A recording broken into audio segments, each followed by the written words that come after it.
దశాబ్దాలుగా సాగు చేసుకుంటున్న భూముల సమస్యను పరిష్కరించాలని కోరుతూ ఇల్లందులో అఖిలపక్ష పార్టీలు మామిడికుండాల భూ పోరాట కమిటీ ఆధ్వర్యంలో ప్రదర్శన నిర్వహించారు.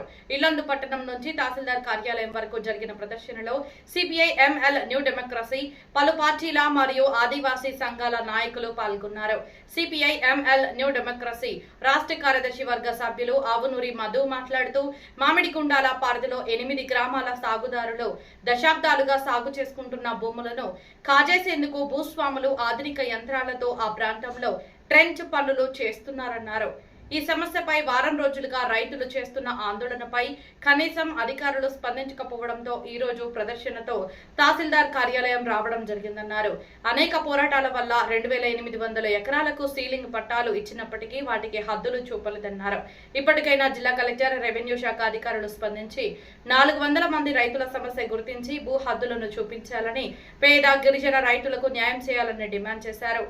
మామిడికుండాల సీలింగ్ భూములను కాపాడుకునేందుకు ఐక్యంగా పోరాటం చేస్తామని నినాదాలు చేశారు. కార్యక్రమంలో మామిడికుండాల అఖిలపక్ష నాయకులు ఎట్టి వీరభద్రం, తుపాకుల నాగేశ్వరరావు, నారాటి వెంకటేశ్వర్లు, బొగ్గారపు వెంకన్న, కల్తీ సీతారాములు, చింత భాస్కర్, ఈసం కృష్ణ, మంగయ్య, మాజీ సర్పంచ్ కుంజా కృష్ణ తదితరులు పాల్గొన్నారు.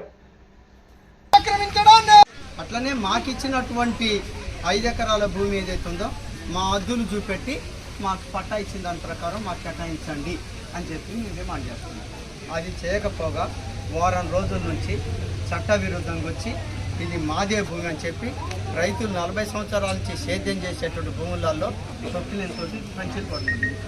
దాన్ని నిలుపుదల చేయమని చెప్పి మేము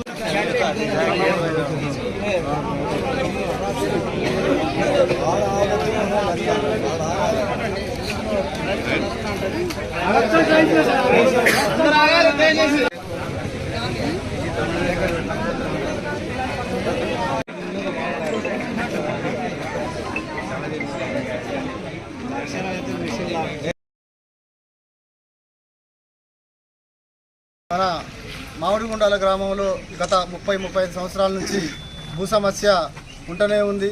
ఆ భూ సమస్య ఈ రోజుది కాదు, 30 సంవత్సరాల నుంచి ఎప్పుడు కూడా వర్షాకాలం రాగానే ఈ యొక్క సమస్య ప్రతి రైతుకి ఇబ్బంది కలిగిస్తుంది.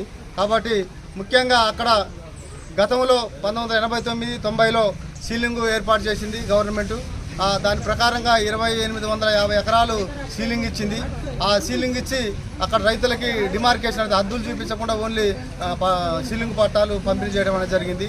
దాంట్లో భాగంగానే గత కొంతకాలంగా ఇప్పుడు ట్రాక్టర్లు వచ్చి ఆధునిక వ్యవసాయం మొదలైనప్పుడు ఇప్పుడు ఆ భూమి హద్దులు కూడా మారిపోయినాయి. అప్పుడు అడుగు ఉన్నప్పుడు ఈ 2-3 ఎకరాల కంటే ఎక్కువ చేసేవాళ్ళు కాదు. ఈ కాలంలో మనకు ట్రాక్టర్లు వచ్చినప్పుడు 5 ఎకరాలు చేసుకునే క్రమంలో కొంత హద్దులు అనేవి అప్పుడు ఏదో చూసుకున్న హద్దులు మారిపోయినాయి. దీనిలో భాగంగానే ఒక 2000 ఎకరాలలో రైతులు సాగు చేసుకుంటున్నారు.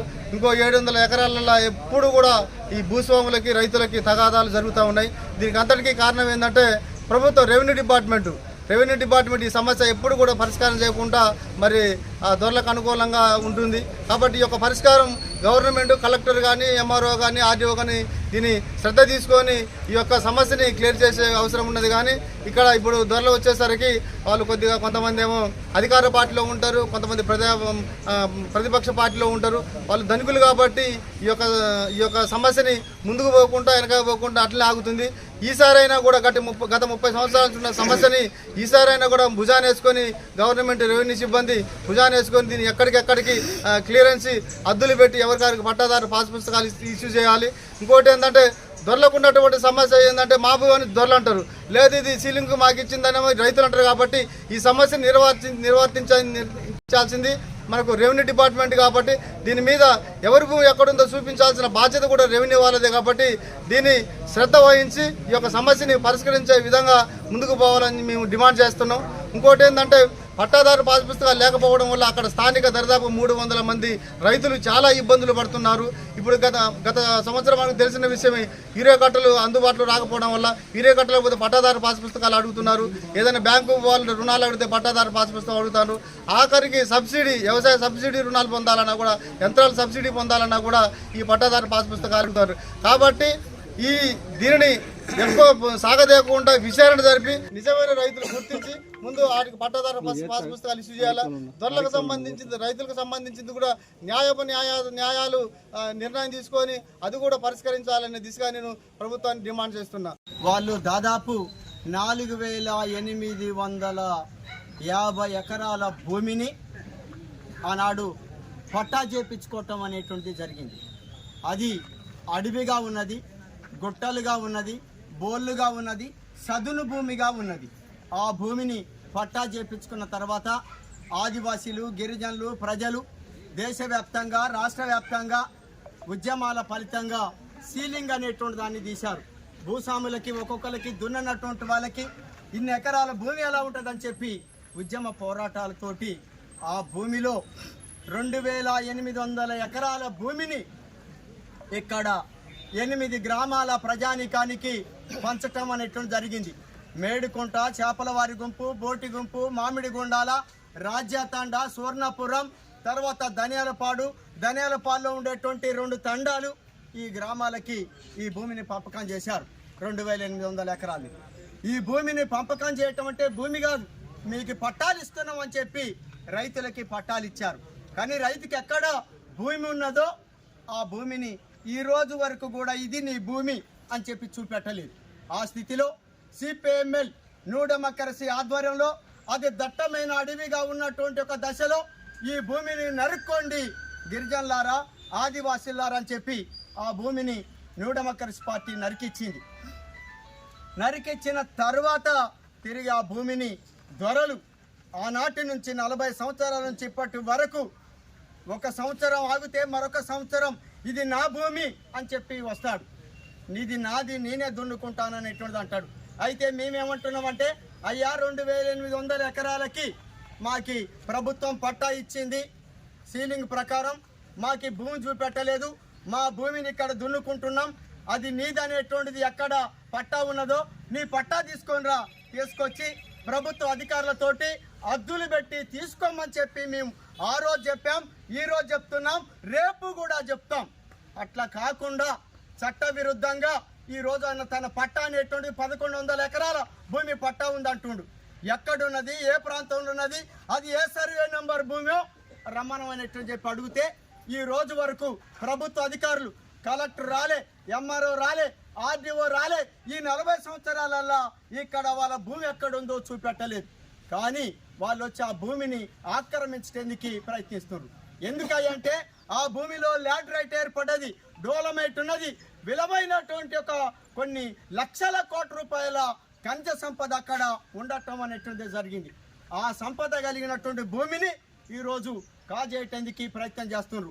వారం రోజుల నుంచి అత్యంత ఆధునికమైనటువంటి పొక్లీన్లు ఏవైతున్నాయో యంత్రాలని తీసుకొచ్చి భూముల్ని మొత్తం ట్రంచులు కొడుతున్నారు. ఇది చట్ట విరుద్ధం, ఇది అప్రజాస్వామికం. ఇట్లాంటి చట్ట విరుద్ధమైనటువంటి ఒక చర్యలకి పాల్పడుతుంటే ఇక్కడ ఈ రాష్ట్రాన్ని పరిపాలన చేస్తున్నటువంటి ఈ ప్రభుత్వం ఉన్నట్ట లేనట్ట, ఈ గవర్నమెంట్ ఉన్నదా లేదా అని చెప్పి మేము అడుగుతున్నాం. చట్ట విరుద్ధంగా ఆదివాసీ గిరిజనులకి సీలింగ్ పట్టాలున్నటువంటి భూమిని ఆక్రమించడం అంటే చట్టాన్ని ఉల్లంఘించడమే. ఇట్లాంటి చట్టాన్ని ఉల్లంఘిస్తున్నారా అనేటువంటిది అంటే ఇక్కడ ఆదివాసీ గిరిజనుల పైన దౌర్జన్యం చేస్తున్నారు, కేసులు పెట్టి అరెస్టులు చేపించేటువంటి ప్రయత్నం భూస్వాములు అనేటువంటి వాళ్ళు కొంతమంది ఆ పనికి పూనుకున్నారు. అట్లాంటి ఒక పరిస్థితిలోనే ఈ ఆదివాసీలకి అండగా సిపిఎంఎల్ న్యూ డెమోక్రసీ నిలబడింది. అట్లాగే ఆదివాసీ ప్రాంతంలో ఉండేటువంటి అందరి గిరిజనులని మొత్తం టోటల్గా ఐక్యం చేసి మామిడిగుండాల పోడు భూముల కమిటీ ఆధ్వర్యంలో ఈరోజు అక్కడ ఉండేటువంటి భూ పోరాట కమిటీ నాయకత్వంలో ఈ ర్యాలీ నిర్వహించాం. మేము ఏం చేస్తున్నాం అంటే డిమాండ్ ఎంఆర్ఓ గారిని కానీ ప్రభుత్వాన్ని కానీ, అయ్యా మాకు సీలింగ్ ఇచ్చావు, సీలింగ్ కింద భూములు ఇచ్చావు, ఒక కుటుంబానికి 5 ఎకరాలు పట్టా ఇచ్చావు, ఆ భూమి ఎక్కడ ఉందో చూపెట్టు. అట్లాగే మేము 40 సంవత్సరాల నుంచి సేద్యం చేస్తున్నటువంటి మాకి జీవనాధారమైనటువంటి భూమి ఏదైతుందో ఆ భూమిని దొరలు, భూస్వాములు బలిసినటువంటి వాళ్ళు వచ్చి మా భూముల్ని ట్రంచులు కొడుతున్నారు, ఆక్రమిస్తున్నారు. మరి అట్లాంటి ఒక పరిస్థితులలో మీరు జోక్యం చేసుకోమని కోరుతున్నాం. ఇంతవరకు మేము మొన్న ప్రెస్ మీట్ పెట్టాం, రైతులు తమ ఆందోళనని వ్యక్తం చేశారు. ఆందోళన వ్యక్తం చేసినా ఏ ప్రభుత్వ అధికారి కూడా సర్వే చేయలేదు, ఆ ప్రాంతానికి రాలేదు. ఇక్కడ రానటువంటి ఒక దశలో ఇక్కడికే ప్రజలు వచ్చారు. ఇది సరిపోదా? ఇప్పటికైనా కానీ ఆ భూమిని ప్రజలకు అప్పగించమంటున్నాం. చట్ట విరుద్ధంగా ఆక్రమించేటటువంటి యొక్క భూములు ఎవరైతే ఉన్నారో వాళ్ళ మీద కేసులు, భూస్వాముల మీద కేసులు నమోదు చేయమని చెప్పి మేము పోరాట కమిటీగా కోరుతున్నాం. లేని ఎడల తర్వాత జరిగేటువంటి ఒక పరిణామాలకి, పరిస్థితులకి, విపత్కర పరిస్థితులు ఏర్పడితే దానికి ప్రభుత్వమే, ఈ రాజ్యమే బాధ్యత వహించాల్సి ఉంటుందని చెప్పి ఈ సందర్భంగా తెలియజేస్తున్నాం. ఇప్పటికైనా అట్లాంటి వాటికి పూనుకోకుండా ఈ గిరిజనులు ఏమి చేయలేరు, వీళ్ళ అమాయకులు అనుకుంటే మాత్రం వీళ్ళ తరపున మేము రక్తమైనా చిందిస్తాం, వీళ్ళ కోసం ప్రాణాలైనా అర్పిస్తాం, ఈ భూమి రక్షణ కోసం పోరాడి తీరుతాం. ఖబర్దార్, జాగ్రత్త భూస్వాములారా, భూస్వాములకి కాపల కుక్కలుగా ఉన్నటువంటి షేర్దారులని చెప్పి హెచ్చరిస్తున్నాం. కొంతమంది స్వార్థపరులు వారి తరపున నిలబడి ఇక్కడ గిరిజనులకు అన్యాయం చేయడానికి పూనుకున్నారు. అట్లాంటి శక్తులన్నింటినీ కూడా ఓడిస్తాం అనేట్టు చెప్తున్నాం. భూముల్ని రక్షించుకోవటం కోసం మనందరం కలిసికట్టుగా, ఐక్యంగా అక్కడ ఉండేటువంటి అన్ని రాజకీయ పార్టీల్ని, ఆదివాసీ సంఘాల్ని, దళిత సంఘాల్ని అన్నిటినీ ఐక్యం చేసి భూమి రక్షణ కోసం పోరాడదాం.